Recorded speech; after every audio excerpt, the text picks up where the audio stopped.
بسم اللہ الرحمن الرحیم۔ آج میں بطور جنرل سیکرٹری پاکستان تحریک انصاف ملتان جنوبی پنجاب کی عوام اور خصوصاً پاکستان تحریک انصاف کے نظریاتی ورکرز کو مبارکباد پیش کرتا ہوں کہ ہمارے عظیم لیڈر جناب مخدوم شاہ محمود حسین قریشی صاحب وزیر خارجہ پاکستان کی کاوشوں کی وجہ سے جناب عمران خان صاحب نے جنوبی پنجاب کے لیے علیحدہ سیکریٹریٹ کے قیام کا اعلان فرمایا ہے۔ کوئی شک نہیں کہ یہ پاکستان تحریک انصاف نے ایک ایسا تحفہ دیا ہے جنوبی پنجاب کی عوام کو جو ان کا عرصہ دراز سے ایک دیرینہ مطالبہ تھا۔ ہم پاکستان تحریک انصاف کی حکومت اور خصوصاً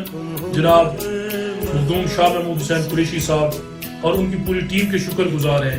کہ انہوں نے آج کے دن ہمیں اپنا علیحدہ تشخص دیا ہے اور الحمدللہ ہمارے جنوبی پنجاب بطور صوبہ بن کر رہے گا۔ قانون کا طالب علم ہونے کے ناطے مجھے یہ بھی علم ہے کہ جنوبی پنجاب بطور صوبہ کی قیام کے لیے ابھی جو آئینی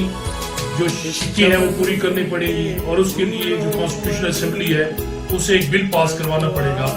وہ جو مرحلہ ہے وہ انشاءاللہ بعد میں طے ہوگا، لیکن پاکستان تحریک انصاف کی حکومت نے اگلے ماہ اپریل میں انشاءاللہ جنوبی پنجاب کی سیکریٹریٹ کے قیام کا اعلان فرما دیا ہے اور جنوبی پنجاب بطور سیکریٹریٹ انشاءاللہ جنوبی پنجاب میں ہی اگلے ماہ کام شروع کر دے گا۔ تو میں ایک دفعہ پھر جنوبی پنجاب کی عوام کی طرف سے اور نظریاتی کارکنوں کی طرف سے اپنی حکومت پاکستان تحریک انصاف اور اپنے قائدین کا شکر گزار ہوں کہ انہوں نے ہمیں علیحدہ آئیڈینٹی دے کر یہ ثابت کر دیا ہے کہ پاکستان تحریک انصاف اپنے منشور پر کار فرما ہے۔ السلام علیکم ورحمۃ اللہ۔